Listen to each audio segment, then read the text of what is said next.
Quiero saludar desde Caracas a Alexander Guerrero, economista venezolano. Muy buenas tardes y bienvenido, señor Guerrero. Buenas tardes, ¿cómo estás? Un saludo a ti y a tu audiencia y bueno, y ya acercándonos al fin de año.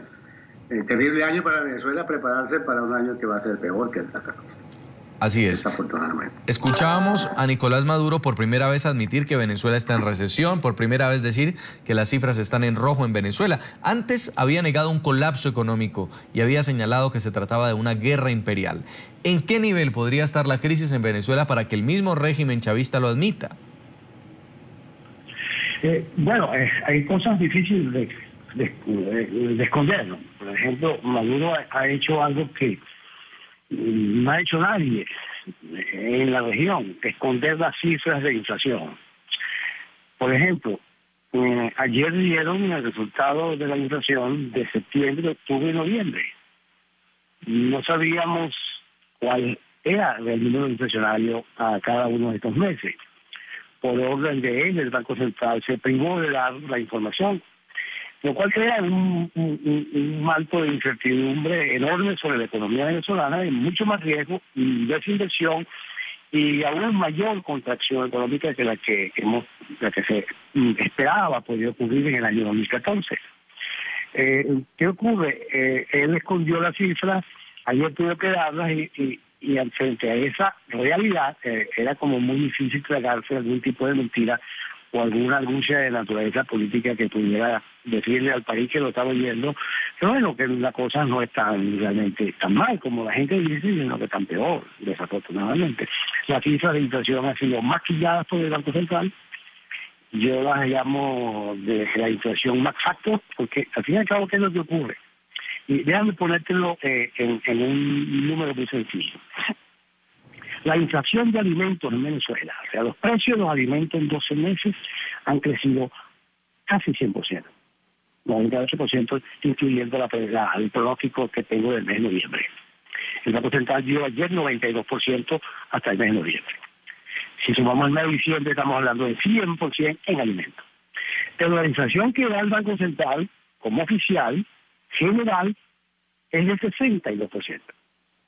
Pero tenemos el fenómeno interesante que la gente que nos escuche y nos ve lo pueda apreciar, es que los bienes que están aparentemente regulados son los alimentos. Imagínate, la inflación de los bienes regulados está en 100%. ¿Cuál sería la inflación de los bienes no regulados? Entonces eso, incluyendo los regulados, nos haría una inflación de 60%.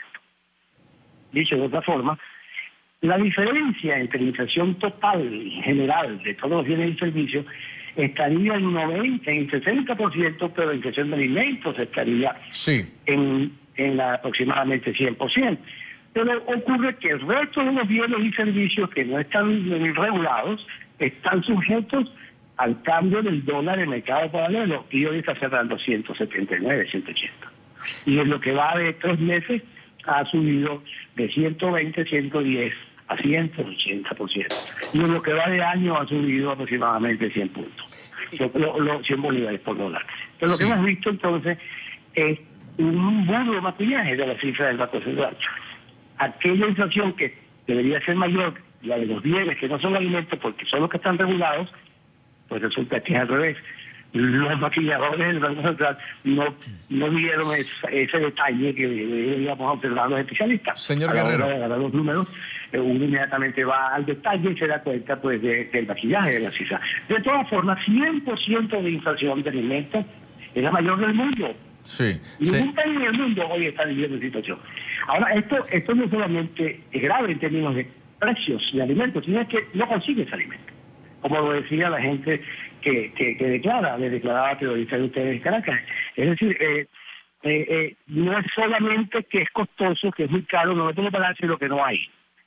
Y si no quieres conseguir, tienes que irte hacia otros sitios de la ciudad donde grupos que eventualmente reciben mercancía de empresas cercanas al gobierno te venden los productos que no se consiguen en los mercados, ni supermercados ni mercados de calle, a precios regulados y pagar a precios, digamos, de mercado negro.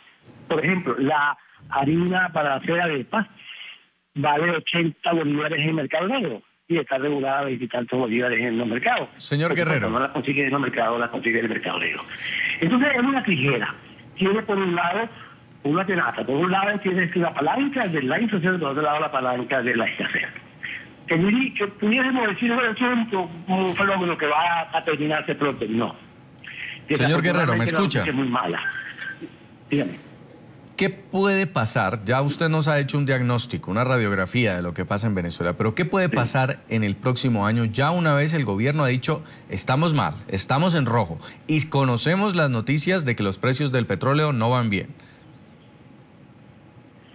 Bueno, es que lo que debiera haber ocurrido es que el gobierno, cuando los precios del petróleo comenzaron a caer en junio, estamos a diciembre, terminando el año, hoy es el último día, hace 6 meses, los precios del petróleo comenzaron a caer.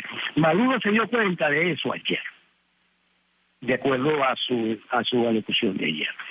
No, se ha debido tomar las previsiones necesarias en términos de ajustes macroeconómicos, de ajustes económicos, para detener el impacto que sobre la economía venezolana va a producir la caída de los precios del petróleo.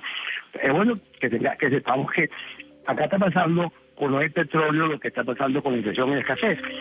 Que el problema petrolero venezolano tiene dos grandes fundamentos. El primero es la caída de la producción. En más o menos en un periodo de 8 o 9 años hemos perdido prácticamente 850.000 barriles diarios de producción. En otra palabra, la producción de petróleo ha caído. Pero al mismo tiempo, el precio de exportación de nuestro petróleo es muy por debajo del que muestra la canasta de petróleo venezolano, porque vendemos petróleo a descuento a clientes muy especiales. Por ejemplo, nosotros, el gobierno venezolano decide no vender petróleo en los Estados Unidos a sus propias empresas, porque las empresas que procesan petróleo venezolano en los Estados Unidos son empresas de PDVSA, sino decide venderlo a China, en el otro lado del mundo. Es decir, pierdes un mercado muy rentable que tienes al frente a 3-4 días de mar y vas a un mercado que te queda a 45 días de trayecto. Y tiene que venir un barco de China para que se lleve 10 millones de barriles cada 3-4 días frente a Venezuela al mar de China. Es decir, Venezuela está pagando el flete y además por la relación de naturaleza geopolítica que ha hecho el gobierno en relación a China y a Rusia y en contra del mercado americano o en contra de los Estados Unidos, eso impone un costo. El segundo elemento está en Petrocaribe, por ejemplo, donde se coloca, incluyendo Cuba, 300.000 barriles diarios de petróleo. De acuerdo al acuerdo con Petrocaribe, que ha sido un acuerdo político para generar apoyo político fuera de Venezuela, por países que se ajustan a las necesidades venezolanas, Venezuela no cobra ese petróleo, sino la gente lo puede pagar, los países lo pueden pagar con bienes y servicios. Pues no lo pagan. La deuda ya monta casi los 11.000 millones de dólares. Y es una deuda que probablemente se pierda, que los países del Caribe no lo van a pagar. Entonces, cuando tú quitas todo eso y vas apartando polvo y paja de aquellas cuentas, te consigues que los dólares que no se consiguen en el mercado cambiario de Venezuela. Sí. ¿Qué es lo que te produce la escasez? ¿Qué es lo que produce el paro de la economía nacional a niveles impresionantes y nunca vistos? Entonces, tiene una explicación que es esencialmente política. Los acuerdos que el gobierno alcanzó con sus clientes políticos, más la caída de la producción. A eso hay que sumarle la caída de los precios del petróleo. Es decir, lo que te decía, comparable a la inflación y la escasez, el ingreso petrolero se había aprisionado por dólares de fuerza, por la caída de la producción y ahora por la caída de los precios. Nada de esto va a detenerse en los próximos meses. Pues queremos, señor Alexander Guerrero, economista venezolano, darle las gracias por este análisis desde Caracas, aquí en el programa La Tarde de NTN 24, a propósito del panorama económico para Venezuela. Muy amable. No, gracias a ti.